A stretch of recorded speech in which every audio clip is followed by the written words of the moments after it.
Compared to 2002, men overall had the same number of partners in 2013, but the top 20% of men had a 25% increase in sexual partners, and the top 5% of men had an even more dramatic 38% increase. It really is that kind of effective polygyny towards the top, that the minority of men, the Chads are actually cleaning up. A growing number of women are choosing not to have kids and as a result are advancing in their careers and using their wealth to buy property and travel more. This is an article by Bloomberg, I think, came out of their Business Week edition. Ashley Marraro isn't married and doesn't have kids, and she has a message for women just like her: you can still have it all. I love my life and feel very fulfilled, says Marraro, who froze her eggs in 2018 to keep her options open. The 43-year-old feels a deep sense of satisfaction from her job as a sales representative for a maker of medical devices, which brings her into contact with patients, and she relishes all of the lifestyle and financial freedoms that come with being a single, child-free woman in a well-paying job. Marraro, who was married for 4 years before getting divorced in 2008, enjoys an enviable degree of financial independence. The West Village resident owns her own apartment. She bought in 2019 for around $900,000 and then renovated. And in June, she closed on a summer home in New Jersey's Long Beach Island with her sister Christina, who's a few years older and also single with no kids. Ashley figures she's taken 10 trips in the last 12 months and often friends with a large group of about 25 people who are largely unmarried and don't have children. Those trips at 43 sound like they suck. I do not want to go on that trip, frankly. Yeah, so everything you just described there is kind of like a symptom of what I would call the wider mating crisis. And it seems to be like a cultural kind of prioritizing of the male default of economic success. The kind of girl boss, lean in kind of culture seems to be set up as what the vision for success for women tends to be. And you have a lot of even corporate giants kind of getting in on this. A few years ago, you had Morgan Stanley, the investment bankers, put out a report that forecasts that 45% of prime working age women between the ages of 25 and 44 will be single and childless by 2030, the largest share in history. And it's not entirely obvious to me that this is in women's best interests. I mean, I'm pretty libertarian in my sensibilities about, freedom of choice for whatever someone wants to do with their life. But it seems to me like you can see the kind of corporate interest in opening up more worker drones for 60-hour work weeks. The workplace now, women are crushing it. It's a brain-based economy rather than a brawn-based economy. So that seems to be in their interests. And it's weird. It's almost like Huxleyan. It's like Brave New World. Have you read that, Chris? Yes. Yeah. So it's very Huxleyan. It's like this kind of hedonistic life of going on lots of trips, having very atomized type of sex. Singlehood will be on the rise. You won't get attached to any one person. You'll own nothing and you'll be happy. That kind of thing. And it seems a little bit dystopian to me, to kind of, to hurtle towards that dystopian vision. But that's the modern mating crisis we find ourselves in. And that's where we are. Why do you think this male default has come about? Because it's something that I've noticed as well. The typically masculine traits are the ones that would have been held by men: the conscientiousness, the disagreeability, the casual sex, the ability to move on and not really catch feels and not be emotional, to focus on possessions and drive fast cars. What is it that's causing that to be imbibed by women and also pushed to them by culture? So actually, women are generally a bit more conscientious than men. But yeah, I agree with you that it's kind of flipping to that default. And I think it is just an organic backlash to kind of what we might describe as the historic oppression of women socioeconomically. It's kind of a leaning into that freedom almost at too fast a pace. It's like one speed go, foot to the floor on girl boss mode. And you have the corporate giants kind of playing into that. And it's just a kind of a situation where for the first time maybe in history, men and women aren't relying on each other as obviously as in the past. That it's kind of more individualistic kind of world now. We're kind of, atomized and away from our kin in big cities across the world, which is very evolutionarily novel. So yeah, I think it's just an ordinary, somewhat expected backlash to maybe the oppression of the past. Like the child of the Christian parents that moves out and immediately gets a nose piercing and a bunch of tattoos and swings back the other way. Okay, continuing on with that article, single women without kids had an average of $65,000 in wealth in 2019 compared with $57,000 for single child-free men. Mm-hmm. Single women without kids, 65,000, 57,000 for single child-free men. So we already have something there that kind of pushes back against the commonly held worldview.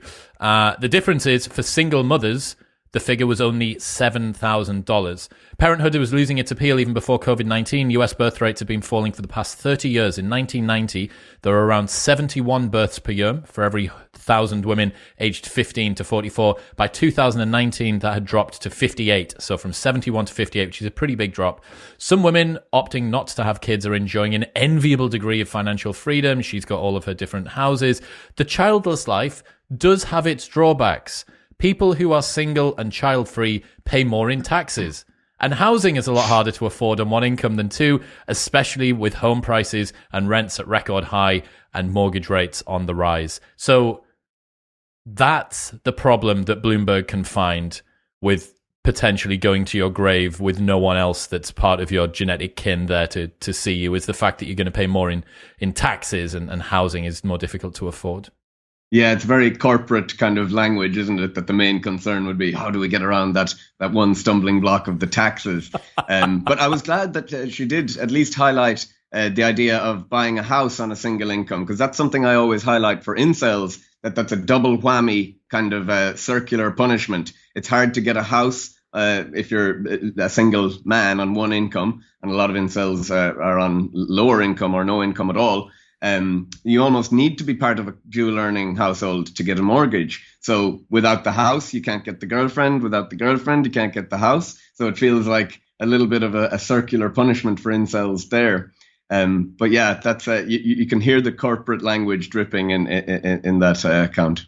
It really does rile me up, man. The fact that women who choose to be mothers are being seen as second-class rubes that have been, I don't know, gazumped into taking a role that was just some ancestral old version of what womanhood was supposed to be. You can go out and be a boss bitch. You can get over your last boyfriend by getting under your next one. Like, all of this sort of rhetoric to me doesn't sound massively empowering. Louise Perry's book, Case Against the Sexual Revolution, is phenomenal at this. Like, loveless sex is not empowering, and teaching women that they should be able to try and compete with men on having loveless sex. Only one gender is going to win that. Right? It's not going to be the women. Men are going to continue to run through girls when they can and leave them behind. And I don't know, I just feel like there needs to be the pushback or the swing back against past disadvantages that women have had is not making women's lives any better.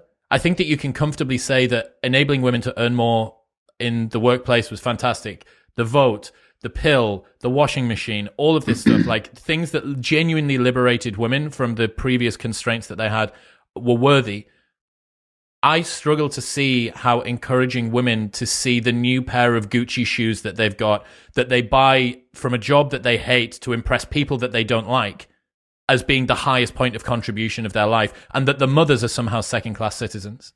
Yeah, and it certainly is. Like it almost seems like a concerted war on motherhood. Even last week there was an article, or over the weekend, in the New York Times about the myth of the maternal instinct, and it talked about how this is a man-made phenomenon, culturally kind of a cultural script that we all buy into, and people were just highlighting how ridiculous this is. Now, I think there might be a little bit of I can give a little bit of a charitable interpretation to that article. In that the myth of maternal instinct isn't just one thing.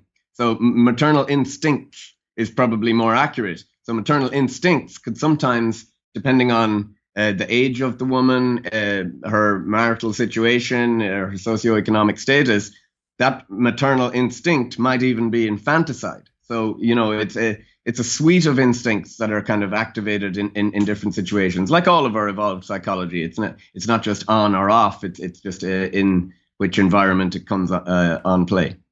as I said over dinner the other evening, that is way, way too much of a charitable interpretation. That person that wrote that article doesn't even know what you're on about, and you've extrapolated out this. It speaks to your good nature. So would you say women who can't find a mate that they're attracted to are a kind of incel? Right, so I get asked this all the time. It's funny whenever you pick a topic to research like incels, one of the first questions is, what about the femcells? Well, for my study, I could only find 9 femcells, and I would like to maybe do a femcell study one day. And my thinking on this has evolved somewhat. Initially, I would kind of agree with the incel line that they would say there's no such thing as a real femcell in the same way as an incel, because most women can go out and get sex or a relationship if they want. It might not be the sex or love or relationship that they want, but they can get something. And for incels, I think this is a real failure of cross-sex mind reading, because for incels, they kind of look at it in a very black and white way. And perhaps a lot of men generally do this too, that they think something is better than nothing. For men, sex is like pizza. There's good pizza and there's pizza. There's no bad pizza, really. But for women, that's not the case. And I think we're underestimating just how much women don't like having sex with men they don't like having sex with. It's like repellent to them. They have high disgust sensitivity, or low. They're like it's really repugnant, that idea to have sex with someone you don't want, and it's actually cost inflicting. So something is not better than nothing always for a woman, and that's kind of a failure of cross-sex mind reading, I think, on the behalf of incels. Louise Perry, in her book, she talks about this prostitute that was working on it. I think it was a prostitute rather than an escort. I don't know what the difference is. Escort's just like nicer.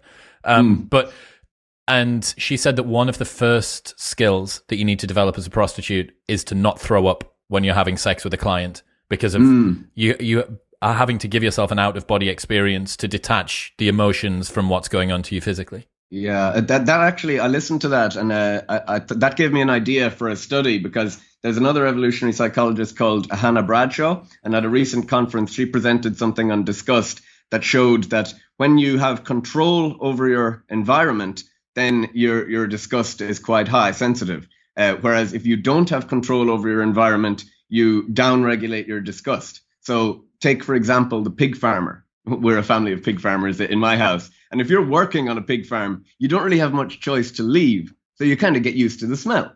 Whereas if you visit a pig farm for the first time, you might be like, oh, God, get me out of here. And the fact that you can get out would maybe make you think, oh, okay, I got to leave. This disgust is high. So I think an idea for a study might be to examine whether sex workers who have more control over the clientele that they see, do they have a higher level of sensitivity of disgust? Because they can control it, so they don't have to. Whereas those who are really like, a prostitute or a sex worker who maybe doesn't have really that much control, they probably downregulate their disgust mechanism, kind of like Louise talks about there.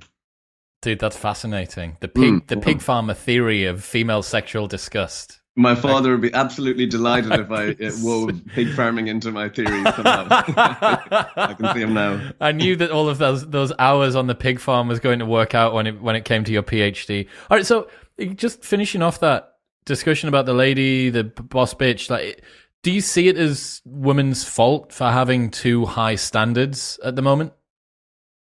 I can't really. I don't think that's a realistic kind of goal to say, oh, women, just lower your standards. If I was a woman or my female friends, I don't expect them to lower their standards. I want them to find love and something that will add to their life. But there's a really good book by Eli Finkel called The All or Nothing Marriage. And it talks about how we put more and more, we make marriage more, it has to be everything. Your spouse has to be your best friend, your sexual paramour, inspire you, contribute to everything all in one. Whereas in the past, you might say, okay, my spouse is a great mother, but my intellectual interests are met by other friends or something like that. That's no longer the case. We're putting more and more pressure on what our spouse needs to do. So, and that's actually, it means that higher socioeconomic marriages actually do better, and it's the lower economic ones that suffer, which is a kind of a sad finding. So yeah, I don't really expect women to lower their standards, and I don't think that's realistic. What I think might be maybe realistic is that mate preferences, although they're evolved, they're very sensitive to status. So you can assign status to almost anything. You had Will Storr on, and he talked about the yams, the farmers who assign status to whoever can grow the biggest yam, right? So you can assign status to almost anything. So maybe we could shift towards a world where stay-at-home dads are more valued in the mating market, but it seems to be a slow kind of shift towards that, because there was one study that showed that just 5% of women desired a relationship where they worked full-time and their partner worked part-time or not at all. So, I always make the analogy, a woman can leave, or a girl could leave school and decide, I'm going to be either a full-time worker, part-time worker, or stay-at-home mom.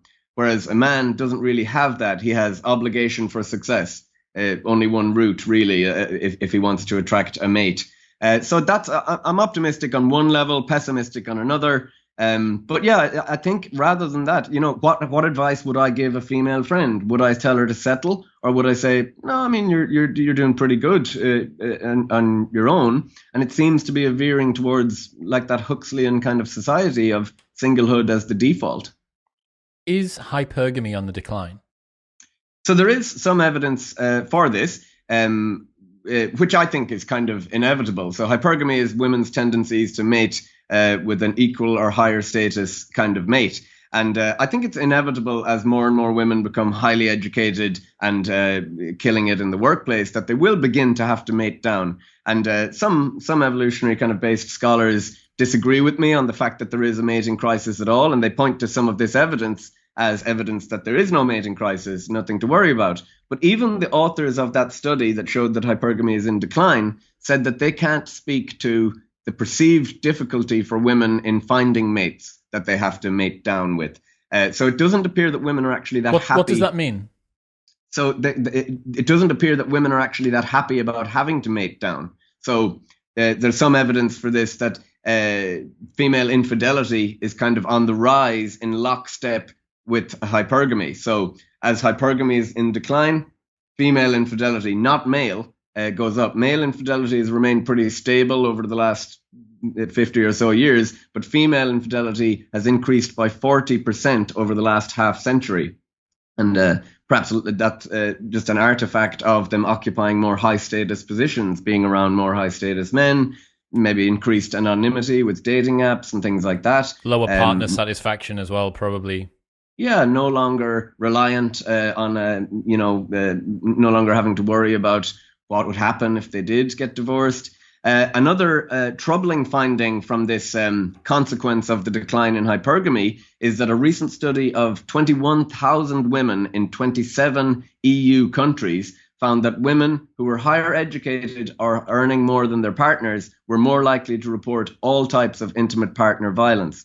And that makes sense from an evolutionary point of view, because men are most likely to kind of inflict costs on their partner when they feel like they might be about to lose them. So if their partner is earning more than them and is around more high status men, they're getting that cue, and they'll maybe shift to, because when you don't have much benefit to provide, you change to a cost inflicting mate retention strategy. So that might be what's happening there. So it's not like, oh, hypergamy is in decline, that's nothing to worry about. There's downstream consequences of this.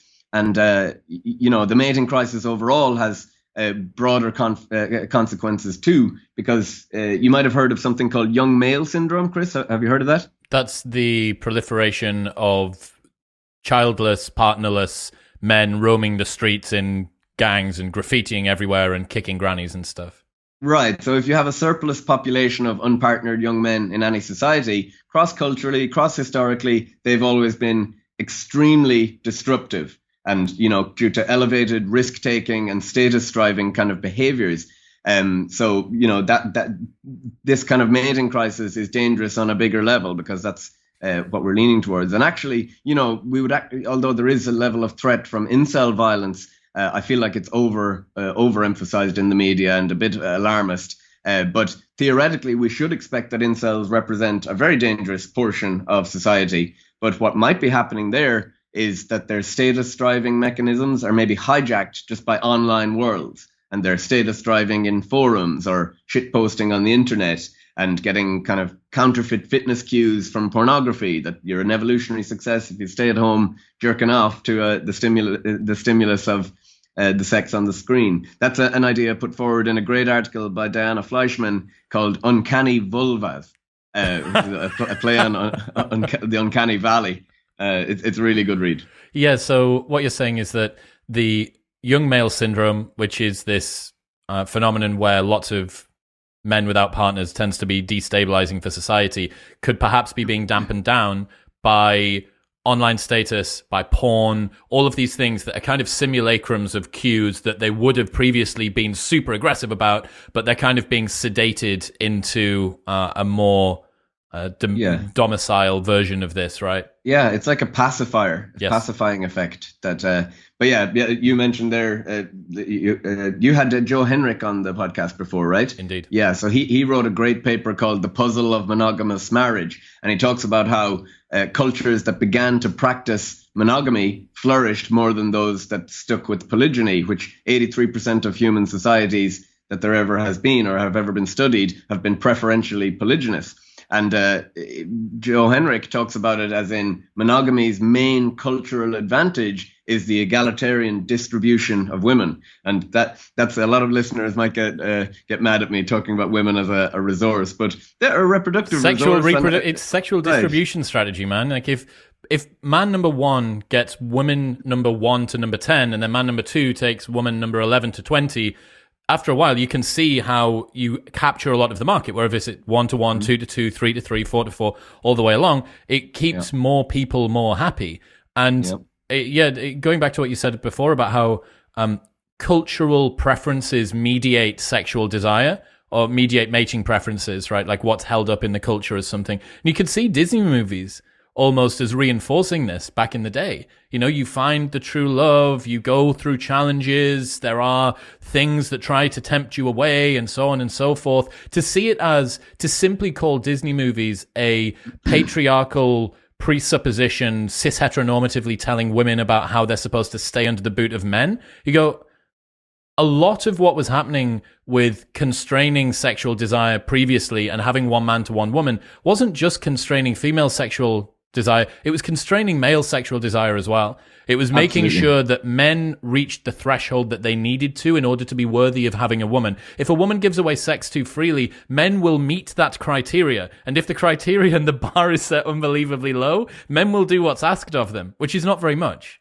Yeah, and you touched on something there about the kind of motivational messages of, I think that's very motivational for men, the idea of, I liken it to football or soccer. Get the goal, get the girl. That's the dream. Roy of the Rovers stuff. You win the FA Cup and you get the girl with it. That's very motivational for men. And it's kind of kept men maniacally striving for success for a long, long time. I always joke with my female friends, if you don't like male behavior, change the reward system, start rewarding different things, and we'll follow suit. Absolutely, Women set the rules of the game. Yeah, exactly. So that the idea of, but there's become a cultural trend to kind of to maybe frame it as misogynistic for men to view self-development as attached to getting a girl. Right. So I always tell the story about Barack Obama. A couple of years ago, wrote his autobiography, and he got in wild trouble because in a couple of chapters, he talked about when he was at college, he started reading different types of literature to impress specific different girls. He was like, oh, the girl in my sociology class who loved Marx, I made sure to read everything I could on Marx just to impress her. And everyone thought, oh, this is really almost misogynistic or manipulative, which is strange because it's like, that's very intuitive to men to kind of self-develop with the goal of getting the girl. And you can see how maybe red pill circles or pickup artist kind of those communities can descend into maybe some toxicity or manipulation kind of. You can see how maybe they go over the line. But I really I'm still optimistic that there is space and need for an ethical pickup artistry. I really feel like holistic men's self-improvement, I think, is completely needed. Hamza, who's a good buddy of mine, he's really pushing toward that on YouTube at the moment. I think that Mate by Jeffrey Miller and Tucker Max was a really good attempt at doing that. For any of the guys that are wanting to learn a little bit more about this, or girls as well, it's a fascinating read for everybody. This book that is written by basically a professional fuckboy for a decade and an evolutionary psychologist. If your current boss, David Buss, is the granddaddy, then Jeffrey's probably one of the fathers. And they put this book together and they spend chapters explaining to men what it feels like to be a woman in the dating market. Because, perhaps unsurprisingly, if you want to be a successful guy in the dating market, maybe you should spend a nanosecond considering about the target market that you're aiming for. Whereas when you talk to, or when you hear a lot of red pill stuff, especially kind of this new wave that's online at the moment, it's all about how women have got their sights set too high. They need to bring down their standards. You're actually a 5 and you think that you're an 8 and you're just an alpha widow. And, you know, it's very much about lambasting women. And very little of it is about trying to understand why it is that women feel that way. It's criticism of hypergamy. Tell you what, no one ever criticizes in the red pill space. They'll say that men aren't getting partners because women are setting their sights too high and they're not keeping their hypergamous nature under wraps. They never say to men as one of their strategies is to date older. Right. Yeah. Absolutely. Yeah. It's very well. It's very tribal. The whole culture war in that corner of the culture war is very tribal, and I always kind of get annoyed at it, that these concerted efforts to make men and women adversarial and enemies, because evolutionarily we're not actually enemies, we're each other's greatest ally. And I always think that these concerted efforts are ultimately doomed to fail in the face of 150,000 years worth of selection pressures causing us to love each other. So we're not going to stop loving each other. So I feel good when I remind myself of that. But it's interesting you should bring up Tucker Max. I did my undergraduate degree in English, and before I'd ever even heard of evolutionary psychology. And a strange kind of segue was that I did my dissertation in English defending the literary genre of fratire, popularized by Tucker Max. And he went on to host the Mating Grounds with Jeffrey Miller. And it was in my final year of my English degree for a erotic writing module, of all things. That work is not published. Don't go looking for William Costello erotica. It's not out there. But it led me to discover The Evolution of Desire by David Buss, whose lab I'm in right now. And so it's all kind of weird segues towards evolutionary psychology. And evolutionary psychology is, we call it the acidic idea. The philosopher Daniel Dennett calls it the acidic idea, that once you see it, it permeates everything. And that's kind of how you kind of describe it as lifting the lid on the firmware under the hood. Yes. But yeah, that's very much it. It feels like going through life with a bit of a cheat code of analyzing behavior, which is, I love it more and more every day. I feel very lucky to have found a field that I love. Me too. I had a conversation with someone yesterday and she said, the more that I learn about evolutionary psychology, the less that I can see people as people. Does it get any easier? And I tweeted this to Jeffrey Miller ages ago because I basically found, and I've been putting a lot of Eve Psych stuff out on the channel, and maybe some of the audience are feeling the same, like the deep-throated red pill is stuck in their throat a little bit. And I tweeted Jeffrey and I was like, look, dude, I am seeing people less and less as agents of their own behavior and they're more just at the mercy of the confused chemical signals of their body, and it kind of creates a little bit of distance, and it's fascinating, but it's kind of analytical in a way that removes presence sometimes. Does it ever get any easier? And he said, it gets a lot harder before it gets any easier, but the only way out is through. Oh man, the hero's journey. Fucking right? Cool. So cool. Go to the cave, rescue your father. I love it. Go to the cave, read The Evolution of Desire. Okay, so you shared yesterday on Twitter a graph of Leonardo DiCaprio's age and his girlfriend's ages. It went viral on the Data is Beautiful subreddit. Can you explain what that graph shows, please? Yeah, so hopefully you'll be able to put it on the screen, but it basically shows, like, as Leonardo's age goes up linearly, the age of his mates stays roughly the same at about 25. It was down at around 18, 19 when he's a little bit younger, but it seems to be 25 that is his cutoff point. For the last maybe 9 or 10 girlfriends, it's been a consistent pattern. They reach 25 and then he replaces them with another one. Yeah, and it's sparked some wild discourse, online, and it's revealed a lot of kind of intrasexual competition and stuff like that. So you have some women talking about, saying, he's such a creep, he's old enough to be their father, which I think is interesting. Whenever women or people criticize a big age gap relationship, what they do is they leverage our incest disgust by saying things like, he's old enough to be her father. And, it's not related. There's no genetic link at all. It's not disgusting on that level, but they leverage that our intuitive feeling of incest disgust. But it's another comment I saw on this Leo age gap thing is, it's such a sign that he's immature and not able to attract women his own age. And any guy who does that is such a creep. And that's just so purely intersexual competition.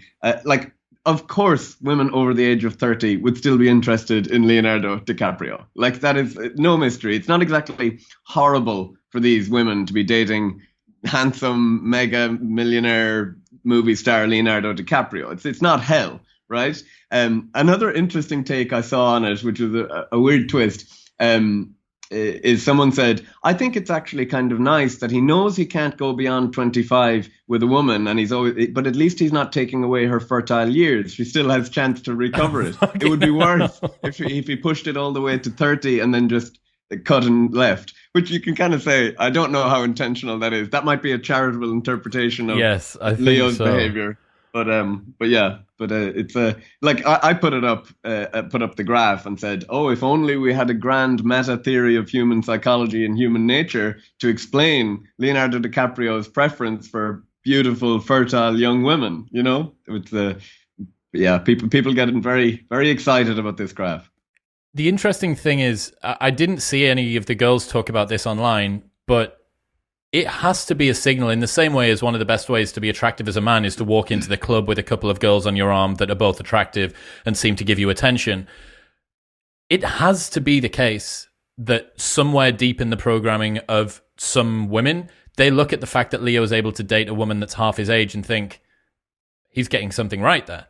Now, this is not the sort of thing that would be very popular to post about online. The fact that you use the mate value of a man as a proxy for the man's mate value himself, especially as he gets older, which is something that is completely irreversible, right? There's nothing you can do about that. You can't lift your way out of being 53. Yeah, absolutely. And they've done a lot of studies that show that mate value, or your sense of your own mate value, is a direct proxy for self-esteem, particularly for men. So I wouldn't be surprised that. And a lot of women in their mate preferences engage in mate copying, so mate choice copying. So if one woman it's like fashion almost. If one woman endorses a guy, he suddenly becomes, he must be all right. Someone vetted him. The example I use there is, what's his name, Phil Davison or Pete Davison? Yes. He's suddenly able to pull every smoking hot woman in Hollywood, all of a sudden, and it snowballs. And you might even notice, Chris, in your own life, that sometimes when you have a girlfriend, you seem to get a bit more attention, and I don't know, from other women, and I don't know whether it's because you're more relaxed and your guard is a bit more down, but some of it might be, someone has considered him high value enough. But so the commentator who put up about Leo, she actually made the opposite argument, and she said, I find it so hot when a man is dating an older woman who is very sophisticated, because it signals he's obviously smart. Whereas if he goes for the fertile young woman, it signals that he's not able to keep up with the intellectual life of the 40-year-old women. I've got the tweet. I've got the tweet here. The whole DiCaprio thing reminds me, one reason a guy might constantly choose much younger partners is because women his own age have higher standards. From an adult woman's point of view, when we see a man with a woman more or less his age or older, we know that guy is most likely great. Macron is probably the most extreme we know of. Every time I look at that guy, I'm thinking, oh my God, he must be fucking smart. If that woman who could have picked from a 40-year age range thinks that he's the partner. That could not be more backward. That literally could not be more backward. How are you going to try and tell me that a woman that's 53 is going to have higher standards than a woman that is slap bang in the middle of her fertile years? Yeah. There's a little bit wrong, and I did retweet it to try and maybe spark a bit of debate. And the woman who wrote the tweet, Anna Gatt, I actually really admire most of her Twitter content, and she runs a really cool organization called the Inter-Intellect, which puts on kind of intellectual salon type gatherings. So I don't mean to like dunk on her take, and it is interesting on one level, and maybe there is some truth to it, but yeah, it's missing that piece of, you know, I feel like maybe saying to her, your intersexual competition is showing. But you know, intersexual competition, particularly for women, is very hidden even to themselves. Yes. So you can't let it show. You can't really. It has to be all subtle, which is interesting. So she might not even actually perceive it as such. Yeah, I think that the younger women versus older women thing it's a difficult area to get into, right? Like, especially with the world of red pill at the moment, age is one of those things that gets weaponized by the guys that are talking in that red pill space and never gets used as a tactic that men should take on in order to open up their dating opportunities, which just blows my mind. So at the start of your paper that you did about incels, you have this quote from Charles Darwin. He says, "The power to charm the female has sometimes been more important than the power to conquer other males in battle." Why was that there at the beginning? I just wanted to kind of highlight how important and fundamental the recurring problem of finding and retaining a mate has been evolutionarily. Like, we're an unbroken chain of ancestors who did just that. So that's incredible. You know, whenever I feel small in the world, I kind of think of that. So it's a big problem. It's the number one kind of problem on people's minds. So I wanted to put that front and center. And whenever you have any evolutionary problem or something like that, or any new problem, Darwin probably had a really insightful quote on it, or William James. They actually had such an intuitive sense of human psychology, which is it's so interesting. So yeah, I wanted to kind of start it as I wanted to approach the paper from an evolutionary point of view. So that was a good start. And, you know, those methods of attracting a mate, you know, by beating a man in combat, are really not available to you now. Like, those tactics that might have made you an evolutionary success in attracting a mate for most of our ancestral history would now probably land you in jail most of the time. So, you know, we're living in a very evolutionary mismatched kind of world in terms of the mating domain. Actually, there's an author, Carrie Getz, and she wrote a paper with some other scholars, including my supervisor, David Buss, about evolutionary mismatch in mating. So evolutionary mismatch is the idea that the world around us differs radically from the world in response to which our psychological mechanisms evolved. And they coined the acronym strangely weird. So you might have heard of the acronym WEIRD in psychology, which Western educated, industrialized, rich, and democratic. So like over 90% of psychology studies are based on weird societies, and they house just like 12% of the world's population. So they built on that. So not only is our mating environment weird, but it's also strangely weird. So we have access to social media and dating apps, temporary relationships, relocatable. We're relocatable. We can move around geographically. We have way more autonomy for in mate choice, whereas in the past you wouldn't have had that much choice anyway, and your parents probably would have decided it for you. We have the ability to remain nulliparous, which means like not having children by decision. That's very evolutionary novel. We're segmented by groups. Often find ourselves in educational settings with concentrated huge amounts of young people. We have lots of options, and we're making decisions as kind of young adults. So a young adult would have been a seasoned parent by like 25. So the fact that you're kind of this delayed adolescence almost being a young adult is pretty evolutionary novel too. It's interesting to think. I imagine that some of the incels that you've studied must get pushback from normal people when they say, well, look, finding a partner isn't the be-all and end-all of life. It's not like you can't go through life without the lady with 5 houses in New York. You know, she's going through life and she's perfectly happy. Why is it that you need? And I think that Darwin quote, to me, just reminds us, especially for men, the fear, the ambient anxiety of not being a genetic success hangs heavy. Yeah, and actually it's like an under maybe explored part of inceldom, that it's not just involuntary celibate and the sex, it's involuntarily childless. Like becoming a father is one of the most meaningful things in many men's lives. And that's not on the cards for incels as far as they're concerned. That must be very, very psychologically distressing. And yeah, when people say that to me of, oh, it's not the be all and end all, it reminds me of that meme where it says, life is so simple. Have problem, don't care about problem. Problem solved. It's like, why not simply just don't care about your problems? Like, what advice is that? You know, it's like, yeah, of course, that would be easy. If only I could just not care. Did you look at anything like opinions around adoption or pets in the incel world? I didn't. What ideas do you have on that? Like that one of the problems that you have with men is that they're childless. You can have a child. I'm aware that it's not precisely your genetic lineage, but people that are adoptee parents seem pretty happy to me.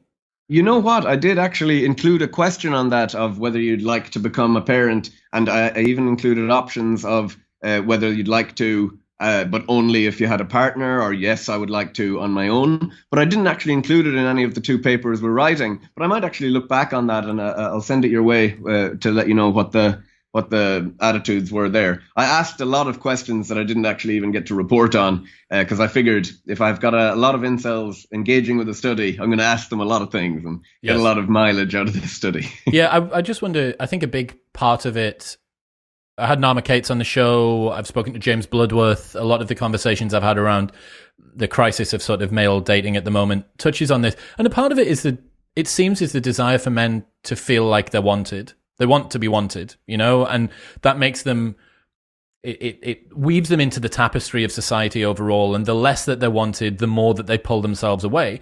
And there's certain things. There's this dog park next to my house, and I walk every single morning, and all of the people that have got dogs have got friends because the dogs make friends.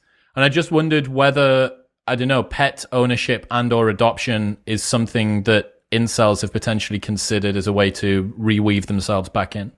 It's a good point because also having a dog is very attractive to women. So maybe like. Did you see the study that came out about 6 months ago that was looking at a man holding a cat in his Tinder photos gets about 30% less swipes than a guy that's got a dog who gets versus the norm versus the control? Sorry, gets like 20% more.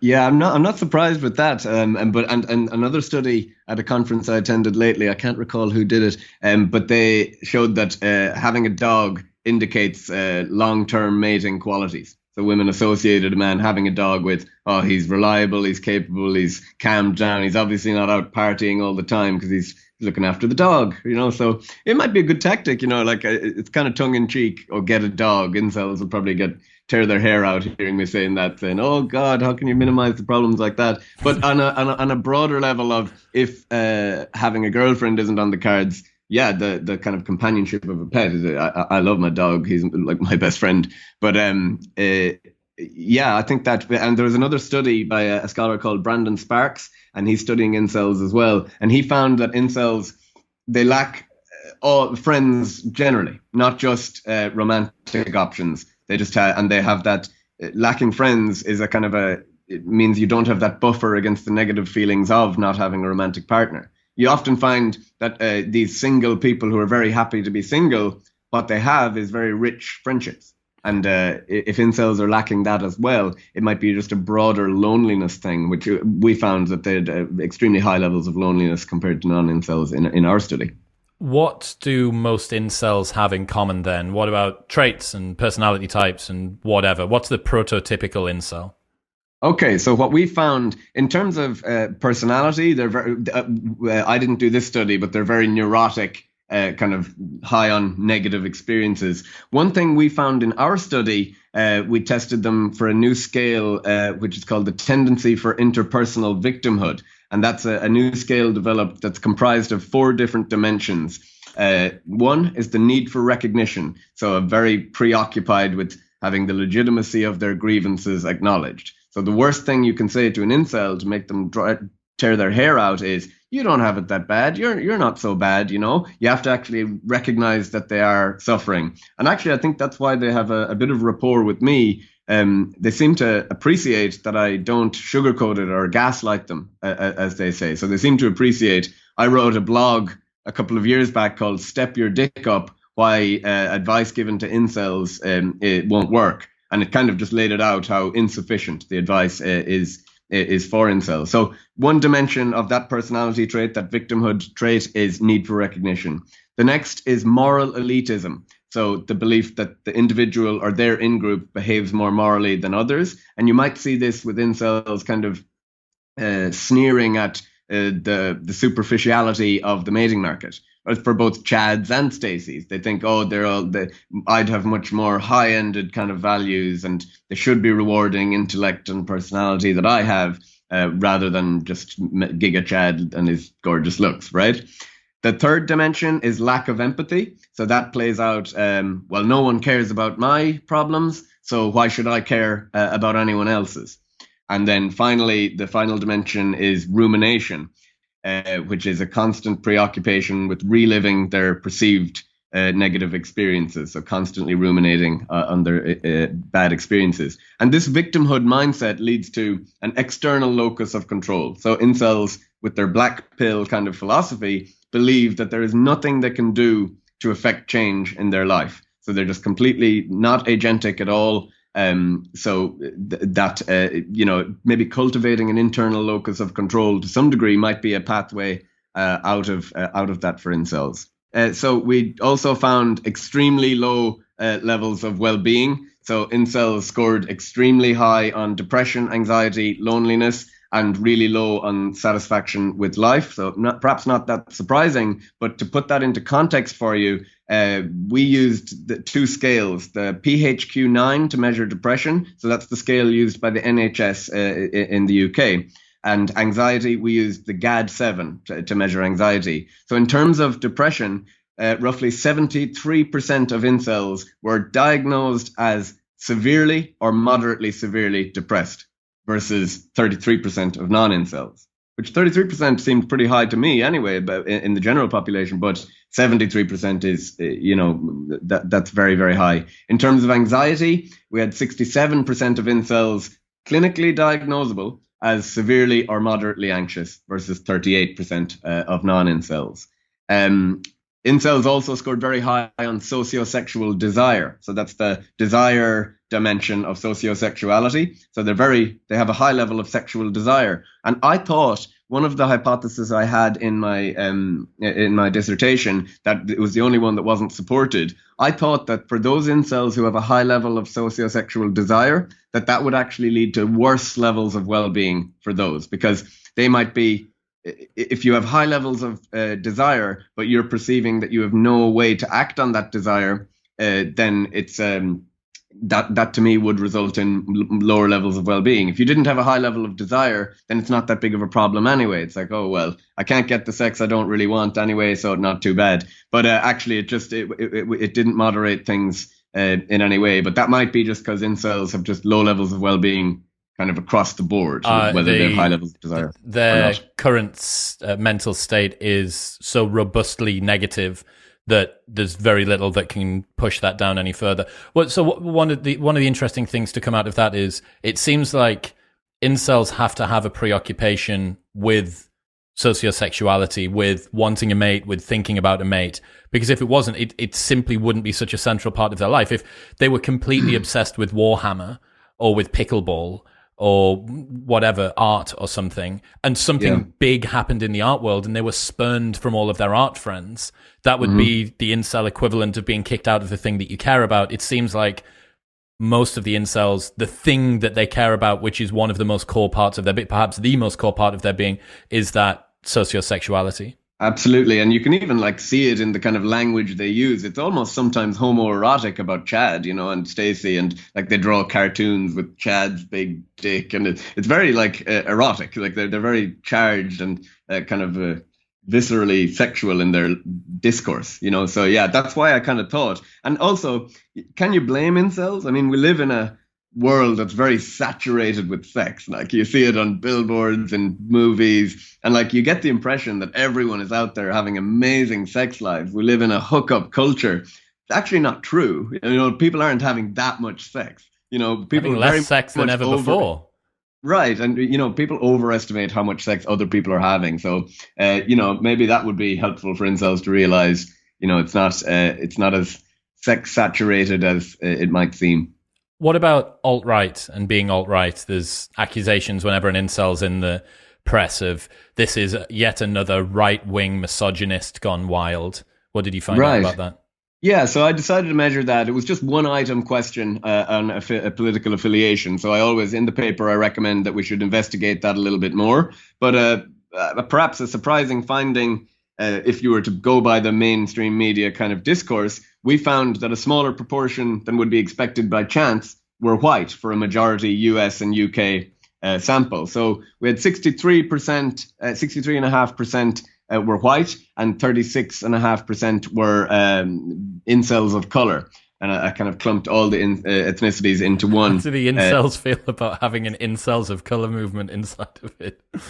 Well, actually, you know what? I think it might be a way to cultivate maybe a bit more sympathy, because in the kind of oppression Olympics world, I listened to one academic on another podcast, and when she was talking about the incel problem, initially the podcast host was a bit kind of sneering, and he kind of thought, oh, this is just a right-wing white male problem. But when she told him, oh, actually, there's a lot of incels of color, he completely changed tact, and he was completely sympathetic. And it was suddenly, oh, actually, you know, there might be something, we should have sympathy here. So we investigated the political leanings as well, and we found that 39% reported to be right-leaning, 45% reported to be left-leaning, and roughly 17% reported to be centrist. So not what you would expect to find, a counterintuitive finding in our data, but perhaps not that surprising if you think about a lot of incel discourse is about kind of egalitarian, more redistribution of sexual access and equality, and they're very concerned with the racism of the mating market. So it would be very surprising for me to find, a large white supremacist or right-wing presence. But, you know, there is a lot of racialized, derogatory slang in the incelosphere. Some of their language is very, unsavory, but all their language is unsavory. That's their thing. Like that's when you put a lot of men in any situation together for a long time. And especially if you drive that conversation completely underground and say, you're your own underground society, you're not attached to real society, so they're going to play by their own norms. I'll dispense with the norms of society. I don't need to play by your rules. So, and it might be a way of lashing out at society of, oh, well, at least here you can't control us. We don't have to play by your rules in our world. Performative ruthlessness with the language. Absolutely. So another study found it analyzed incel forum posts, and it found that just 3% of incel posts could be considered racist. Meanwhile, 30% of incel threads could be considered misogynistic, the same study found. But again, that to me seems a little bit low. You would think from the discourse about incels that it would be higher than 30%. It would be like 100%. Right, yeah. So, and the author found that self-hatred is by far the most common form of toxic language in the incelosphere. So yeah, that was our findings on the ethnicity and political affiliation. Most of the distaste from incels is directed at themselves. Oh, absolutely, yeah. And so I'm often asked to look at inceldom from an extremism point of view, which kind of makes sense. You know, a lot of maybe alarmism or concern about maybe the new terrorist threat. I think that's a little bit inflated, given that the worldwide death toll attributable to incel violence is roughly 60. And, you know, compared to other forms of terrorism, that could be considered just a bad day in Afghanistan or something. You know, 60 is pretty low. And I don't mean to demean any of the violence or people who've lost their lives, but 10 of those deaths are directly attributable to Alec Manassian, who recently was sentenced to 25 years to life. He's the guy who in 2014 drove his car into the crowd of people in Toronto, killing 10 people. So 10 out of the 60 are directly attributable to him alone. And he's the guy who wrote the Facebook post before he did what he did, saying, "All hail the supreme gentleman, Elliot Rodger. We will spark the incel rebellion has already begun. That we will overthrow the Chads and the Stacys." Now, he is always held up front and center as the poster boy of incel movement and violence. What's less often reported in the media is in the judge's verdict on Alec Manassian. I'll read directly to you from that verdict. He told lies deliberately to depict the killings as being connected to the incel movement and get more media attention. He piggybacked on the incel movement to ratchet up his own notoriety. His story to the police about the attack being an incel rebellion was a lie. So you never hear that reported. And then another example of the media maybe being having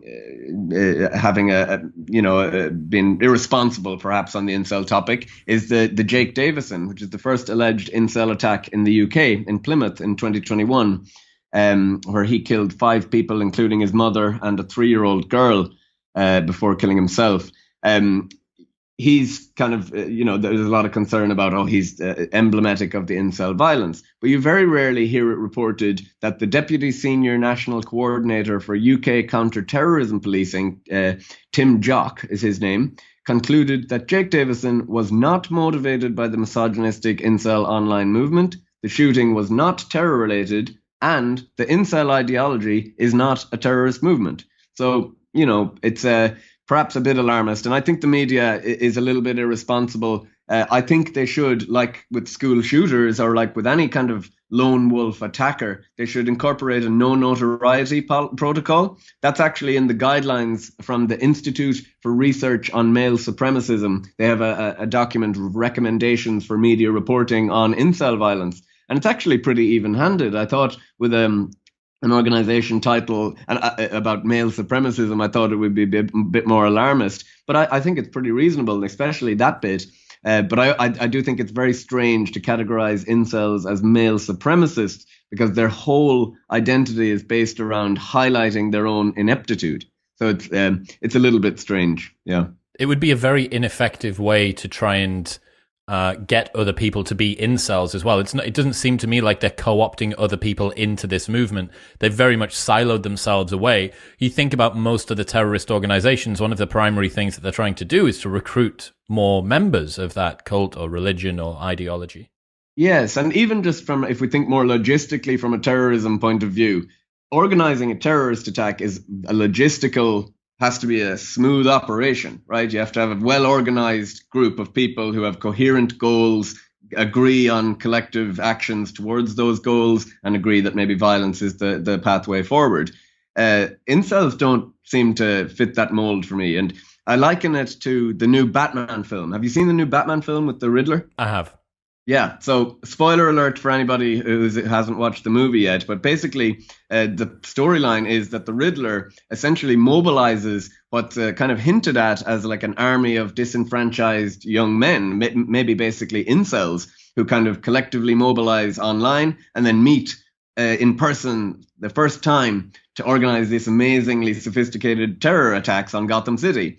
That sounds like a nightmare to organize if you've got a group of people who have never, as far as we know, incels don't meet offline. So, I saw in the most recent article shared by Alex Stateside, he was talking about only 3% of incel.is forum members speak to each other.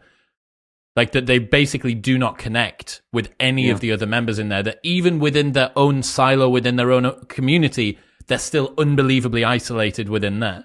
Yeah, it's just like a kind of a screaming into the void almost, and the connection maybe comes from seeing what others express, and that might be enough rather than actual social connection.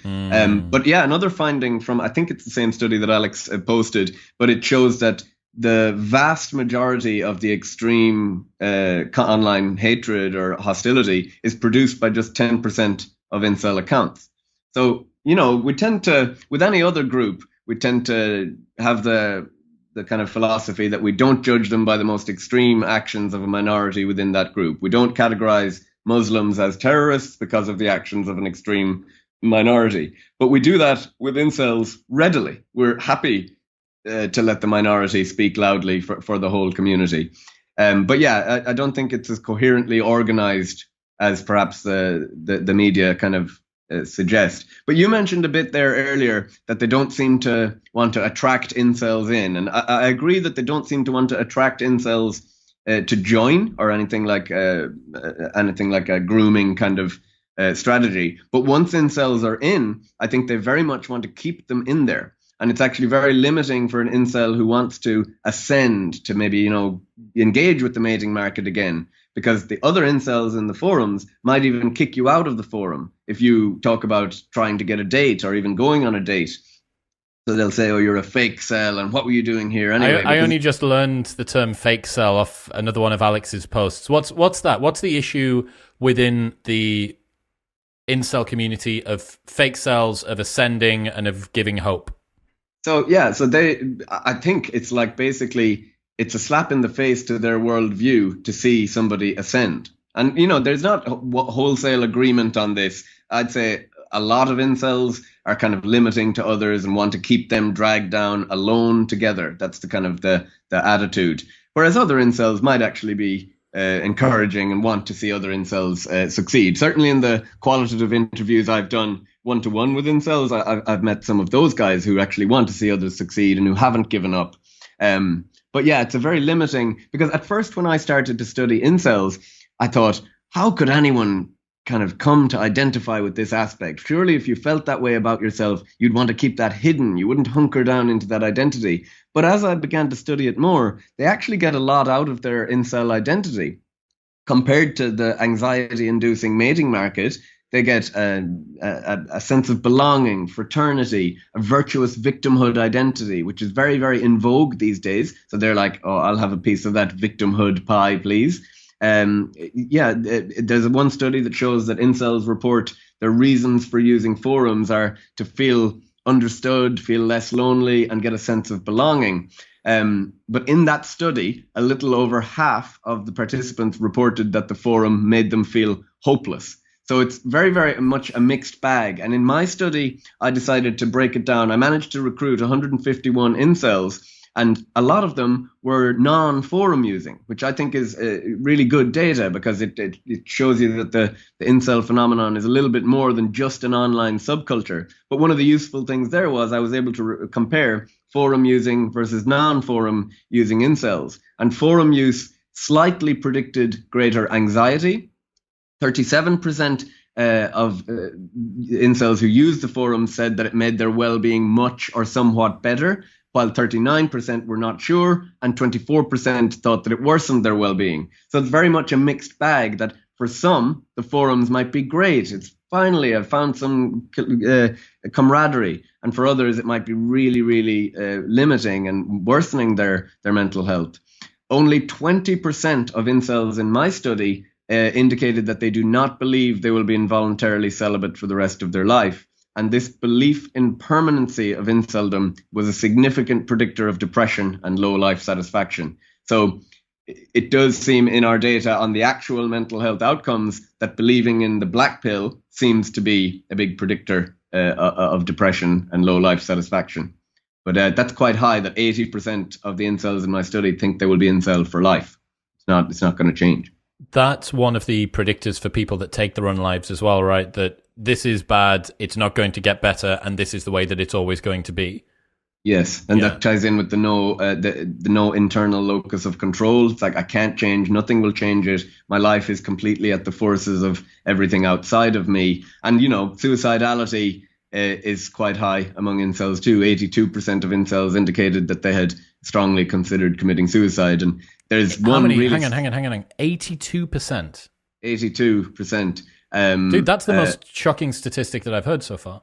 Yeah, that's wild. Now, that is from an in-house survey, but there's another really good qualitative kind of or a linguistic analysis study by Dr. Sarah Daly. Let me get the name of it. It's Goodbye, My Friend Cells. And it analyzes forum content of basically what appear to be like suicide notes from incels, saying like, this is it, you won't hear from me again after that.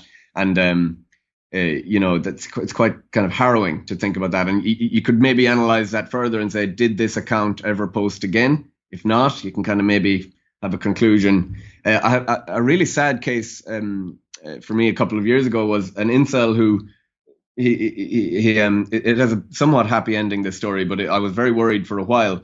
An incel who like engages in back and forth with me on Twitter and with several others.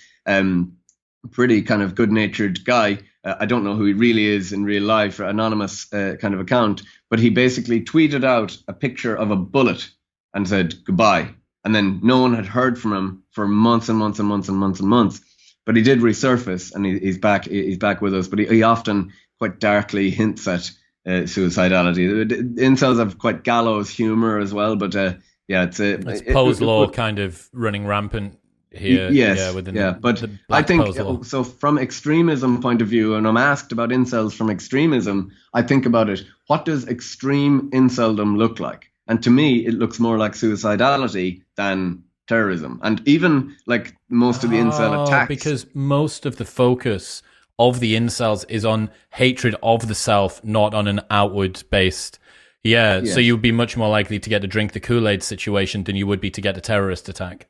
Yes, and if you are to get a terrorist attack or a lone wolf lashing out at society, it's kind of suicide in itself. Like all of them pretty much know they're going to either die by cop or kill themselves in the process. But one thing that's also very interesting from even the incel attacks, they've just been more like a lashing out at society in general rather than a specific targeting. Okay, Elliot Rodger did try to specifically target women, but the rest have just seemed to have like a break from reality and kind of just attack everyone. And there's been a distinct lack of sexual violence. They don't like rape alongside their violence, which is interesting. And, the rape, the hypothesis of rape as a mate-deprived strategy. So mate-deprived men once we were hypothesizing that mate-deprived men would rape more, but it's actually not true. The most rapists are narcissistic, sexually successful men who think they're the ones who actually have the sexual entitlement. Incels are always talked about having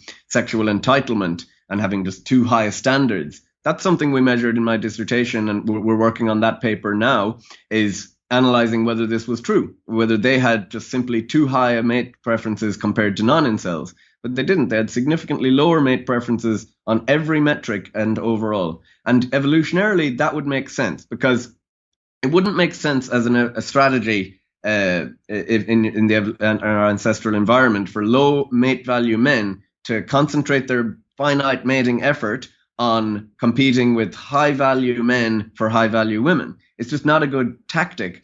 So it didn't surprise me at all that wasn't really true about incels. It's in evolutionary psychology, we call that adaptive self-assessment. So you actually like lower your standards if you feel like, okay, well, what can I actually realistically attract? We also found then we analyzed their perceptions of female mate preferences, and we found that they overestimated the importance of physical attractiveness and financial prospects, and underestimated the importance of intelligence, kindness, and humor. But we also found that the ordinary men, or the non-incel men in our study, made the same mistakes. And there's a lot going on here because, you have social desirability bias in studies whereby women might actually, underreport how much they value physical attractiveness or financial resources, because we have robust data that they do actually value those. But there is robust data to show that they do value the personality traits too. So I think incels might be not as wrong in overestimating the importance of finance and attractiveness, but I think they are wrong in underestimating the rest of the stuff too. Looks, money, status, LMS, right? That's the order. And I learned this from Nama, and I said, well, hang on, is that the order that it goes in? Looks, money, status? Yes, yeah, that's what it's going to be. But it didn't make sense to me until you realize that for many of the guys that are in the incel forums, they are people that are autistic. They're a significantly high proportion of people with disabilities, significantly high proportion of people that are from, on average, less desirable ethnic backgrounds as well. When you bundle all of these things together, it does make a little bit more sense about why they would, because the looks is just, to them, it is a hurdle that cannot be gotten past. So thinking about this, how much is the current incel phenomenon being driven by a status-seeking online world, the Instagrams, and then also the online dating with regards to the Tinder, in your view? Yeah, I mean, so that's like online dating is a evolutionary, novel, ubiquitous feature of the modern mating market now, and it essentially opens you up to the world's biggest status game. So you feel like you're competing with, Chad, Leonardo DiCaprio now that he's single. Right, yeah. On one level, you kind of are. Women can open their mating pool. They can extend their radius to the next city. They don't have to limit themselves. If you think evolutionarily, we might have encountered perhaps a couple of dozen potential mates in our lifetime. So persistent rejection would have been perceived as catastrophic. If you can rack up more rejection on Tinder now in one afternoon than would have been possible in a lifetime ancestrally. So we're kind of maybe wired to perceive rejection as really catastrophic, even though in reality it doesn't need to be. Realistically, we should be saying, oh, there's literally thousands of more fish in the sea, millions, they'll just go again. But it doesn't. It hurts. Like, rejection hurts. And that's because most of the time it was like a downward spiral. And if one or two rejected you, you had a reputation. They told all the other girls, oh, it's disaster, So maybe incels are kind of sensitive to that. It is interesting thinking about how much more status seeking the world's become. The fact that you have objective metrics of status, basically, with ticks and follow accounts and likes and stuff like that. It doesn't surprise me that looks and status and money are being seen as something, especially by people that spend a lot of time online and don't get to stress test this in the real world. That, I've got friends at home that are not lookers, not rich, not that smart, but they are funny as hell. And they will make everybody in a group laugh. Never had a problem with girls. Never, despite from outwardly looking like someone that, probably is on the cusp of inceldom, but, whatever FIFA points that person got, all of them got taken from good looks and pumped into 100 max stats. But they even have, what's it called? Clown maxing? What's that? Yeah, anything maxing is just kind of zeroing in on putting all your effort into that domain and trying to improve. And I do agree with you that you don't really have any choice but to compensate. I always make the joke that I compensate for my height, being 5'7" with a nice, charming Irish accent. So that seems to work for me. But cultivating a winning personality is not that easy. It's not that easy to just say, oh yeah, you don't look that great, but just compensate with a brilliant personality. Just be really funny. And if you're autistic, if you're anxious, that's really difficult. And if you're getting rejected a lot, and we have the halo effect that we tend to perceive people who are attractive as having more winning personalities anyway. So there's a whole lot going on there. But yeah, I tend to agree with you that, my kind of intuitive attitude, and I'd never really I think each incel individually has to take a case-by-case scenario. It's not obvious to me that engaging with the mating market is the best thing to do at all times for every incel. I think it's a case-by-case scenario. But my intuitive reaction is, yeah, put in the effort. Do focus on self-improvement, And there's studies to show that what women find attractive in men is more malleable. You can actually put effort into that. You can make more money. You can get more status. You can even improve your looks perhaps more. The only one, whereas women, physical attractiveness is either there or it isn't, and certainly age, once it's kind of gone, it's gone, kind of thing for women. So that's a bit of an imbalance there. But the only exception is height. And I know people are going to criticize me for being concerned about that one, but it is true. There's not really much you can do to change your height. And it seems to be a really significant one for women. You had Logan Ury on, the relationship science director at Hinge, and she talked about how much if women set their height parameters on a dating app to over 6 foot, it limits their dating pool to, was it 30%? 85% of people don't, 85% of men don't meet that criteria. Whoa, that's even more than I thought. Wow, so you're just stripping back your mating pool in one fell swoop. And secondly, then, if it's over 6'3", I think it's just 3% of men will meet that criteria in America. So yeah, really bad. And when you think about sex ratios, if you have a minority in any sex ratio, they call the shots in terms of sociosexuality. Tall guys having a great time on Hinge. Right. So men are like more reluctant to commit to long-term mating. And, you've seen the statistics on, the sexlessness that men younger than 30 reporting having no sex in the last year rose from 8% in 2008 to 28% in 2018. But there's another study that also showed that compared to 2002, men overall had the same number of partners in 2013.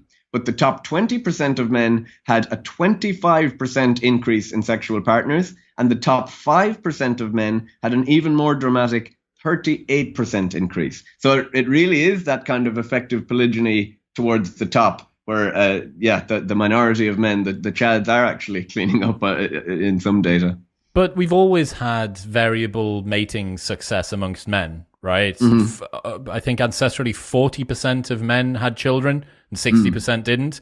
Around about 80% of women did and 20% didn't. So this challenge of having difficulty in finding a mate doesn't seem to be particularly novel. No, it's always been, we've always had kind of incels, but maybe they didn't collectively organize or find each other and identify with this aspect of their personality. You also had maybe more kind of medieval type institutions or ancient institutions to deal with this surplus of young men. So even war, sending them raiding and pillaging as Vikings. Vikings would be an example of maybe what you would do with your surplus male population. You'd send them raiding. Mary Harrington, who I believe you've had on the show as well, she wrote a cool article for Unheard about incels as the new Vikings, because we no longer have making Vikings out of them or sending them to the monastery as an option to deal with this surplus population of unpartnered young men. But we do seem to have the internet, and that seems to be kind of the pacifier that they're locking into that world. What was that study that you looked at that discovered the likelihood of incels arising geographically? Right, yeah. So this was a really cool study that the authors, Rob Brooks and Candace Blake, they were kind enough to share it with me in advance of it being published so I could reference it in my dissertation, because it provided like a lot of empirical support for my theoretical ideas about this mating crisis. And they basically found that incels are kind of partially accurate about what's causing their crisis. So they could actually predict geographic areas of high online incel activity by 3 variables: high levels of income inequality overall, low gender pay gaps, because gender pay gaps actually alleviate mating market competition for both sexes. Because if women are earning more, they're limiting their pool, and they're also competing with more, because men don't tend to care about socioeconomic status that much, or not as much as women. So it's like it really narrows their pool. And the third variable was male biased sex ratios. So in geographic areas where there are fewer single women, more incels. So sexual behavior and even incel identity is sensitive to the local mating ecology. So we can maybe predict areas of more this might be more concerning. That's interesting. Yeah, it's a cool way to do a study. Yeah, it's also interesting that despite the fact that incels spend most of their time online and the proliferation of online dating, that the local ecology still plays such a big role, that we are still very much a geographically bound creature that is reliant on who we see in college or who we see at the coffee shop or whatever. Yeah. You don't know how that algorithm is getting the cues and what it's doing in there. Like we have some like sociometer, it's kind of called. You're monitoring your own mate value all the time, and that's kind of cued to your self-esteem. But yeah, you must be monitoring the sex ratio. And I am always interested in that, in how do we actually form our model of the sex ratio? Because even if I find myself living in one of those big cities with loads of single women, that shouldn't matter to me if I never go outside, or if I, Precisely. It seems to, if you occupy that domain, it seems to, you do pick up on the cue. It's the extrasensory perception, Rupert Sheldrake's morphic resonance or whatever. You're just detecting that there's more women around. Yeah, it is. Yeah. I mean, the sex ratio hypothesis to me just makes so much sense. It's one of those bread pills that once you see it, you can't unsee it, right? Mm-hmm. And yeah, I mean, combining all of this together is a pretty scary situation, I think, generally, on a number of different levels. So personally, for individual people, on average, it's going to be harder for women to find a partner that they're attracted to and for men to find a partner that's attracted to them. Mm-hmm. It's got implications for population collapse and population size, replacement rates, replacement levels, and stuff like that. It's psychologically, not having a partner, not having a family, not having that support structure is going to make more people feel lonely in a world where the median, or the most common answer to the question of how many close friends do you have that you could ring in an emergency is 0. It's the most common answer. It's not the average. It's also not the median, but it's the most common answer was 0.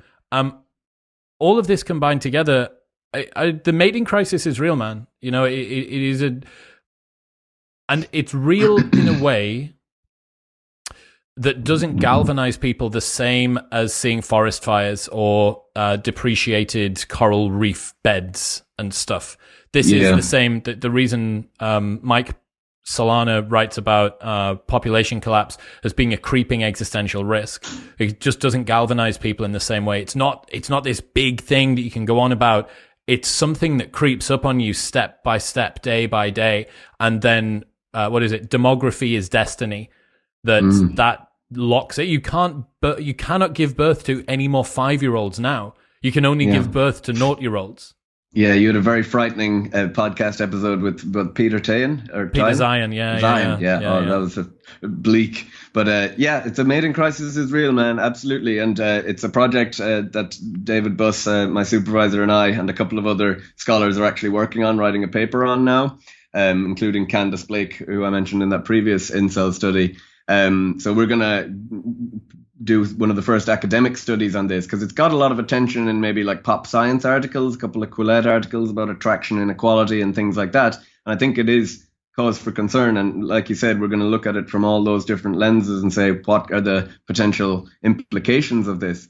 You know, my supervisor, David Buss, he wrote a blog about this in 2016, applying the mating crisis of higher educated women, just specifically to UT here, to the University of Texas at Austin. But that's like he was way ahead of the curve there, and we're finally getting around to maybe dig into that project. But yeah, he kind of saw it coming. Dude, it's serious stuff, and it's one of the reasons that I understand why it causes, especially the guys in the red pill world, to feel virtuously or justly energized around this topic, because up until the point at which you start seeing women as the adversary, there are a lot of kernels of truth in the things that they're talking about. Like, look, this is dangerous. This is going to make people unhappy. This male default that is being presupposed as the optimal strategy that all sexes should aim for. Like, it is something that needs to be taken more seriously. And then when you see flippant replies online about stuff like motherhood is just a learned societal construct, or you can go and enjoy your life, like the most important thing are your new Louis Vuitton shoes and your handbags to impress the people that you don't give a shit about. I think that's one of the reasons why it does get to me when I read that stuff online, because I realize that it's driving us closer and closer, faster and faster toward a future which I don't think is very good. And we don't need help getting there. Everybody is self-generating this distanced, lonely, atomized, unable to have sex existence. We do not need the elite media classes who all have 4 kids to tell us that you don't need kids to be happy and that you shouldn't focus on finding love and how you should have sex without catching feels. Here's 5 ways that you can not text him back the next day. Fuck you. Yeah. No, it's bleak. And, you know, one thing I try and highlight is that I picked the incel topic because it's just a symptom of this broader mating crisis. So I want to like expand my kind of scholarly work to look at the mating crisis more broadly. And one key feature is that the mating crisis hurts everybody, not just incels, not just men. It hurts everybody, almost everybody, except a tiny minority of men at the top, right? And arguably maybe them too, because it's maybe not the most fulfilling life to just a short-term mate in perpetuity. I don't know. Leo seems pretty happy, but I don't know. But yeah, it's a mating crisis, and its consequences certainly hurt everybody. But I suppose it's hard to galvanize cultural consciousness of support for sorting it out, because there are no clear solutions really, other than awareness, I suppose. And also the causes of it are arguably some of the net wins of feminism, right? Correct. So women's liberation into the workplace, that's a tough beast to beat. What do you want to do? You want to rip women back out? They only just managed to get pay equality, and you're going to go, well, what's happening here is it is reducing down your pool of men that you can hypergamously date up and across. You are going to be left an alpha widow. Have you considered being a checkout assistant for the remainder of your days and not ever applying for a promotion? Because you might find yourself happier in dating. Dude, it's no one's gonna accept that regression. Yeah. And Jordan Peterson actually even talks about it when he was asked he said, why does your message appeal to men so much? And he said, well, it should appeal to women too. And he said, why? What? You're speaking mainly to men. He said, well, what kind of partners do you want? Do you want capable, competent partners? That should concern you. You know, get them to clean their room. But you see, even in the public articles about this, they're beginning to write about it a little bit more. And some of the headlines are as like on the nose as broke men are hurting American women's marriage prospects. And it really like brings the hypergamy kind of front and center with almost inadvertently. And there was a recent Psychology Today one that talked about how due to increasing standards for relationships, men just aren't measuring up and they need to work on their relationship skills. And I was kind of thinking, yeah, relationship skills. Yeah, come on. That was a very uncharitable piece, I thought. But it did kind of talk about that people are beginning to maybe recognize this mating crisis, but their framing of it can be very, very different depending on your perspective. William Costello, ladies and gentlemen, if people want to keep up to date with the stuff that you do, I love your Twitter account. They need to go and follow you on Twitter. The stuff that you share, if you're into this, is phenomenal. Where should they harass you on the internet?